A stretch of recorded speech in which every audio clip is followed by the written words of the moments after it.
باپ کے انتقال پر گھر والوں پر جو غم کے پہاڑ ٹوٹتے ہیں اس کا اندازہ گھر والے ہی کر سکتے ہیں۔ بعض اوقات تو گھر میں فاقے کی کیفیت آ جاتی ہے۔ ایسا ہی ہوا ایک سنار کی فیملی کے ساتھ کہ اس کے انتقال کے بعد اس کا خاندان مصیبت میں پڑ گیا، کھانے کے بھی لالے پڑ گئے۔ ایک دن اس کی بیوی نے اپنے بیٹے کو ایک ہار دے کر کہا، بیٹا اسے اپنے چاچا کی دکان پر لے جاؤ، کہنا یہ بیچ کر کچھ پیسے دے دیں۔ بیٹا چچا کے پاس گیا۔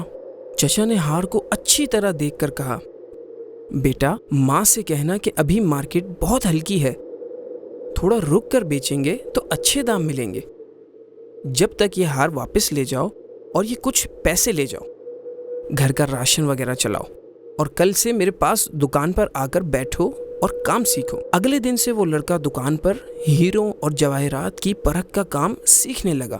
ہار کی بات آگے پیچھے ہو گئی، وہ جو دکان سے ملتا اس سے گھر چلتا رہتا۔ کرتے کرتے وہ ہیرے پرکھنے میں ماہر ہو گیا۔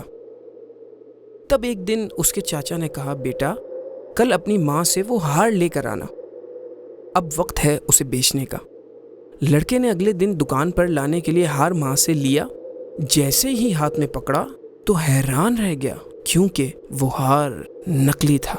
وہ اسے گھر پر ہی چھوڑ کر دکان لوٹ آیا۔ چچا نے ہار کے بارے میں پوچھا تو بتایا، چاچا وہ ہار تو نکلی تھا۔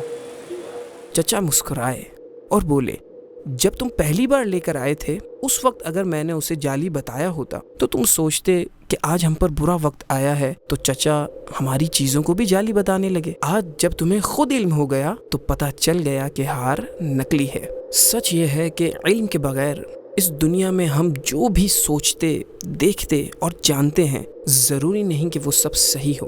بالکل ایسے ہی دین کا علم نہ ہونے کی بنا پر غلط فہمی کا شکار ہو کر کچھ لوگ علماء کرام اور بلکہ بعض لوگ تو اسلام کو بھی برا بھلا کہنا شروع کر دیتے ہیں۔ یہ بہت بڑا جرم ہے۔ یقیناً اس میں دنیا اور آخرت کی بربادی ہی بربادی ہے۔